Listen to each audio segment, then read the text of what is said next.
G'day viewers, Sep here.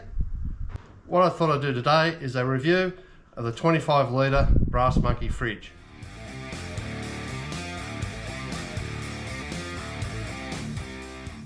So here it is here.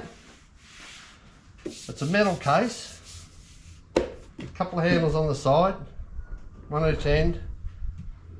The lid, it's got a metal catch at the front, which is pretty good, it clips in nicely. It has a light on the side.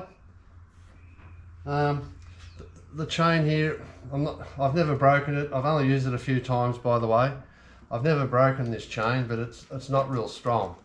It has got two screws here, so if you did actually break it, you'd be able to replace it or put something in a little bit strong if you want.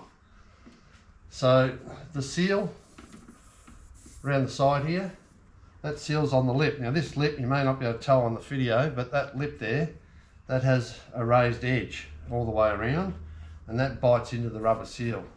And with the catch here, the handle, it seems to lock down pretty tight. Now I also have the cover for this, which I'll get that out shortly, and you can have a look at that as well. But it also has the controls up the top here, which I'll give you a bit of a look. So here's the controls up the top. It also has the USB port there. Plug your power in down the bottom here, which we'll plug in and turn on in a sec. And of course that's your venting here for the motor, just around each side here. The hinges they're plastic, but they've got a pin through them, a metal pin by the looks from what I can see. There's one either side. It seems to work okay. It doesn't have any tie down points on it at all, so I suppose that's one disadvantage of this. If you want to tie this down in your van or wherever you want to put it in the back of your car, there is a couple of tie down points on the cover, but they're not what you call real firm. So, but inside, let's have a bit of a look in here. So this one will go, you can use it as a freezer, or you can use it as a fridge. It's one or the other. It doesn't have two compartments, although it has got a compartment here which doesn't get as cold as this side. This is where everything gets really cold. This is just sort of something where you might keep a bit of cheese, or maybe one of those fruit things, pouches or something like that, a bit of cabana or whatever you want to put in here, and it'll keep it cool, but it doesn't go down to a real cold temperature like this side. So now you're probably wondering how many. Well, looking at my hand there, it doesn't look that big, but to give you an idea, you can stick 30 cans in here to give you a bit of an idea, and it has a bit of a gap down the side here, so it holds a fair bit really, and that 30 cans in there would give it a little bit of, there'd be a little bit of gap in between them all, so you can get a bit of airflow through them. It comes with the power lead, which is 240 volts. It also comes with the 12 volt version. That's sort of the type of plug that plugs in the side, and of course that type for in your cigarette lighter type socket. You also get an instruction booklet as well. So what it is to give you a bit of an idea, it just goes through the specs and whatever else. The rated current is 3.8 amps and 1.9 amps, so it must vary in between that. I've never checked the current draw, of course. I just know it works really well. And of course the other thing it does have, which is pretty good, which a lot of them do have anyway, is the high, medium, low setting. You can set this fridge on either of those three, and what it does, it'll, depending on which one you set it on, it'll shut down before it flattens your battery that it might be running off. So that's pretty good. The other thing is Bluetooth. It runs on Bluetooth, which is really good. I have a tendency to operate it on Bluetooth because it's so much quicker and easier. The keypad here has an auto lock, so if you're playing around with it, once you unlock it and you finish with it, after about 10 seconds of not touching it, it'll actually lock itself. So yeah, the cabinet here, I think I might have mentioned here, it's 36mm thick, to give you a bit of an idea. It says in the book that it's got some sort of foam insulation. But look, it is a budget type setup. It's not one of those really expensive ones like your Engels or your Wacos. So it's just something you need to be mindful of with your expectations of something like this. But I've had no trouble with it, although I haven't used it very often. It's worked really well for me. And once you have all your drinks and food and whatever else you put in there, it holds the temperature really well. So we'll turn it on, and we might set it. I'll get the Bluetooth going, show you how that works, and we might set it, and I might time it just to see how long it does take to get down to its temperature. It's not been on this morning, I've only just plugged it all in just so we can do that, save a bit of time. And I'll get the phone going, and we'll time it and just see how long it takes to get down. It gets down pretty quick. Like I said, there'll be nothing in it. I'll just leave it empty. We'll turn it on and see how we go. So we'll do that next. Okay, so we might have a look at the Bluetooth, see how that works. So I've already got the app. So I'll just bring it over here and let you have a look at the app, how it works. So you scan for fridges. It's come up straight away with this fridge here, which I've put a name on it. So now it's connected. So if you're not sure if you're able to read all that, but it's already showing. It says this is designed, this app, for a dual purpose fridge as well, a fridge and freezer. So at the moment this is only just one, so we're just using sort of half the app, so to speak.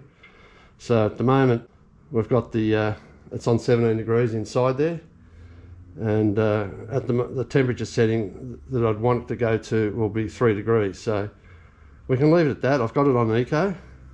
You've got lock, you've got Celsius or Fahrenheit, and you've got your temperature there if you were running a dual purpose fridge. So we're running just the single, which is right here, and yeah, you can select whichever one you want. At the moment it's on 12 volt, it's 11.5 volt or 9 volt, so that's your low, medium, high setting if you want to protect your battery that's drawing off. So what I'll do is I'll get this going. So we'll put it on, where are we? So we've got eco, we should have high, there's max. So it's on max now at the moment. If I turn it down there, it's highlighting it on eco. So we'll take that off, so it's on max, and it's ready to go. And we'll just turn that on. I'll give you a look. So it's just come up there with 17 degrees. I'll start this timer on the phone. So there it is there. We'll let it go, and we'll see how long that takes.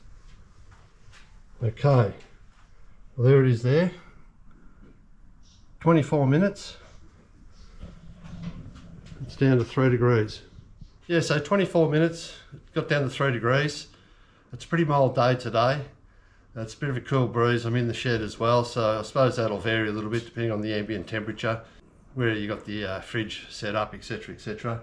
So look, all in all, I think it's not a bad fridge. It also has a 3-year warranty for the price. I did actually pay for this 2 years ago. That's when I bought it, was $330 for the fridge.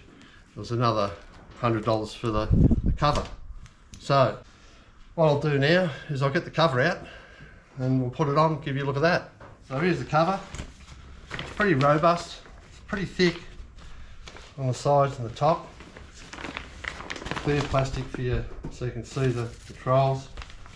It's got the venting at the bottom for the fridge, the motor, which I might say the motor runs pretty quiet as well, which I know a lot of people think they run noisy, and probably some do if you compare them maybe to the Wacos and the more expensive brands, but I'm not sure because I've never had one of those.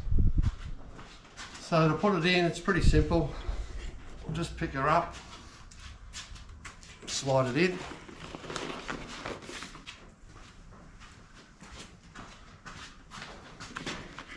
Bring it over this way a bit. So it just slides in like that.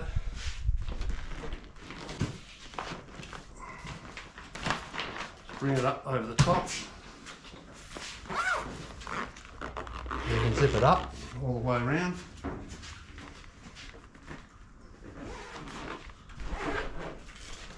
So go all the way around front if you want. It's got some velcros to hold it closed. A couple of pockets here. Also there's your vents. Now these are the rings I was talking to you about, the tie down straps, which are just here. There's 4 of them. Let's have a look at this side. There's another one here, 1, 2, and there's another 2 on the end, which so you really only tie on the cover, which is not too bad. Stops it from sliding maybe, but if you're on really rough stuff, it might not be much chop. I normally leave that open like that. If I'm using it, they're on the ground somewhere. Open her up, lift her up, and away you go. Now around the other side here, where you put the power in, might just be this particular cover, but the fitting here is pretty tight to go in here, because it's important, I think, that you get this in properly, the actual power fitting. So when you plug it in, so I've pulled my cover back a fair bit, just so that fits nice and flush where it's supposed to go, because I wouldn't want to run this with this plug sort of half in because of this cover. So I suppose that's one negative about this cover in particular.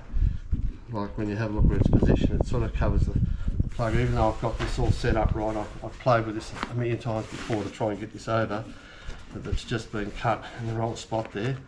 Again, probably because it's cheap. And yeah, so, but you can actually pull it back, and I should have sort of probably torn it a little bit there. I'd rather have it torn a little bit and sitting flush than in position and not sitting flush. So that's sort of about all I can tell you about this one. I'm pretty happy with it for the price. So we don't use it much. If you're one of those people that want to use it, you know, every day, or you've got to go and camping and you want something in the back of your car all the time, and maybe you want to consider something a little bit more expensive, a bit more robust, something that you can actually tie down. But this suits us and it works fine, and it is pretty quiet. So I'll say thanks for watching, take it easy, and see you on the next one.